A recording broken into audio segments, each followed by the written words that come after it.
Okay, today I think it's October 12th, 2015, and we have a young lady here who visited us yesterday at the Red Rose Diner. They're from close to Reading. I did call them out on that. They're not exactly in Reading, but close enough. Apparently they're into like organic farming. You got chickens and you grow things and you have a garden of some sort. We just have some herbs and that's chickens. good. We don't have a whole lot of room for the whole shebang. So. All right, I'll talk to you about that later. But in any event, I was totally amazed to see this young lady pull out an old derelict Polaroid camera with we had to guesstimate as far as the distance and also the sight was out, so they had to direct me with thumbs up and thumbs down as to how to aim it. And then we actually got a viable picture out of it, and so she's also into the regular film 35mm stuff. So you want to introduce yourselves and tell us about how you got into this old format, or staying with the old format, which everybody else is going totally digital. Sure. My name's Alyssa Quinter. My husband, Robbie. Robbie? Yes, sir. Okay. So, I basically never switched from film.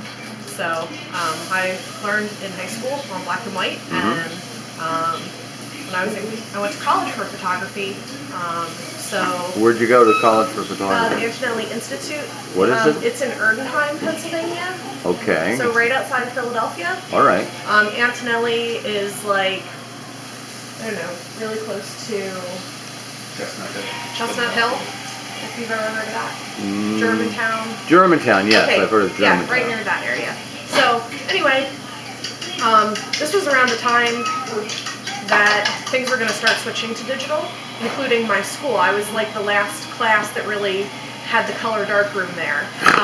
And I was one of the kids that was in the darkroom all the time. Right. But most of the rest of my class was in the digital, like, computer lab. Okay. So then, you know, I got out, I did a lot of like traditional related things, like work-wise. I worked for like a custom black and white printer in Kutztown, and he did like these large black and white mural prints. And did he prepare the surface and sensitize it himself, or did he buy film? No, he bought the paper, but he was like processing film for like, you know, somewhat big name people and things like that. So it's kind of cool, like, because I got to work with people's art that, like, some of them were going to museums, things like that. So it was pretty interesting. Oh, sure. And then I started working at Bowers Photo, so I have access to equipment. I can do my own print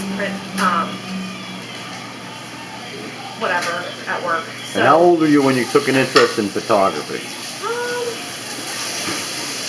I've always liked it, but I got serious about it in probably When did you get 10th grade. When did you get your first camera? Was it a Brownie or something? What did you have? I had my first camera when I was like 5. Okay.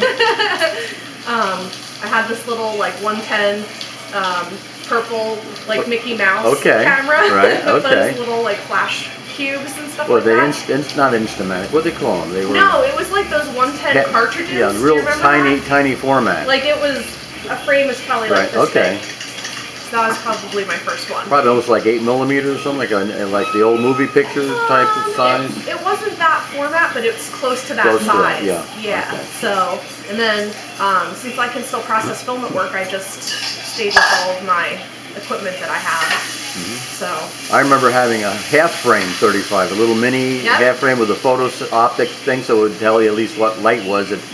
And I love that camera. I mean, it holds 72 shots. You know, you figure that's like forever. You know. I have a couple half frame cameras. They're fun. Yeah. How about a stereo camera? I do not own one of those. I actually had a couple, and I don't know why I sold them, but anyway. Yeah, they're neat. I think it's tough to get the processing so it's mounted properly, but yeah, those are really cool. Because even on the internet, if you put on the right glasses for the 3D stuff, have you seen that? You put the 3D glass on, you watch 3D on your computer screen. That's really cool. So anyhow, so you're into also you stayed with the 35mm, and what's your camera? What's the name of the camera you got there? It's a little dirty. Leica R8. Oh, Leica. That's a good camera. Yeah, I have 3 lenses for it, and that's my baby.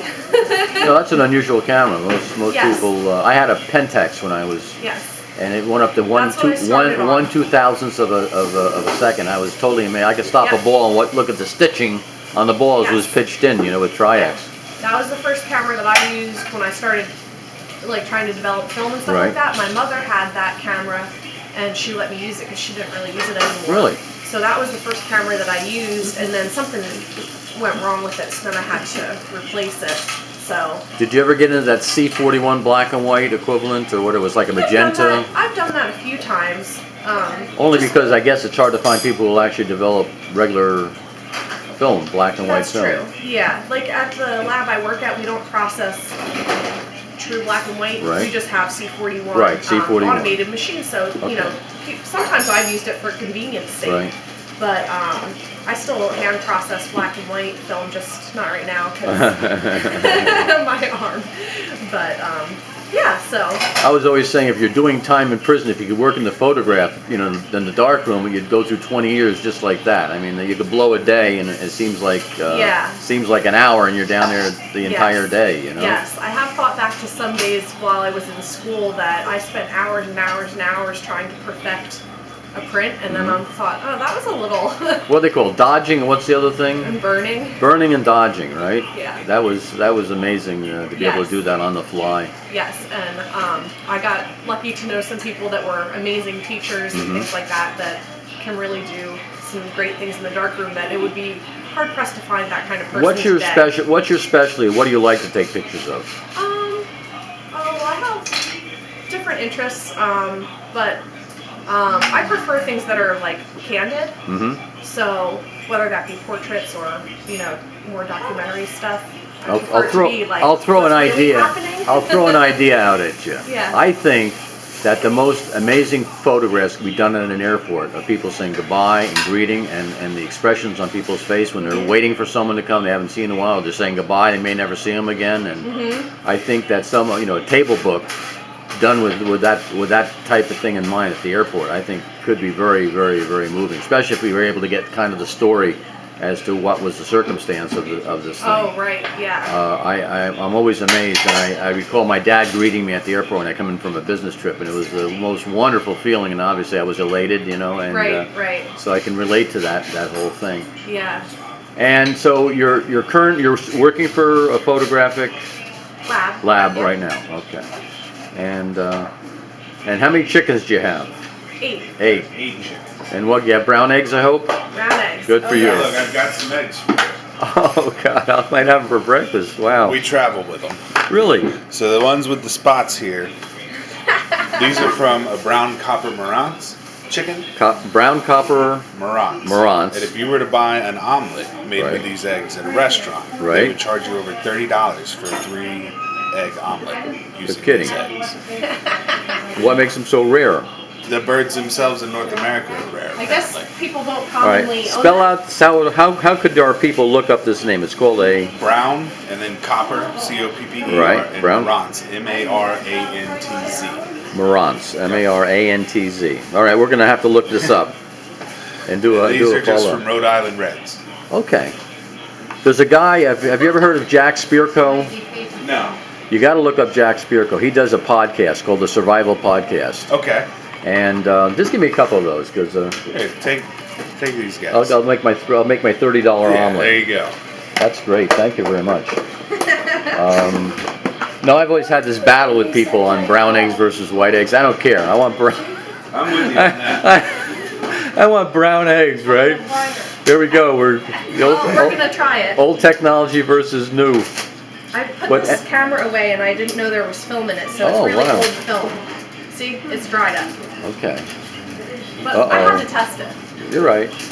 Anyhow, Jack Spirko, it's called the Survival Podcast, and he does small scale, large scale homesteading, farming, and he has all kinds of ways to utilize your property. He's got videos on YouTube, and I think you young people should listen to what he has to say. He's very philosophical in many areas, and you can't be too wrong by taking some of his advice on the gardening and the whole thing and the chickens. What I was saying, the reason why I got on that, he has a he's developing chickens that can fly into the trees that will escape the predators.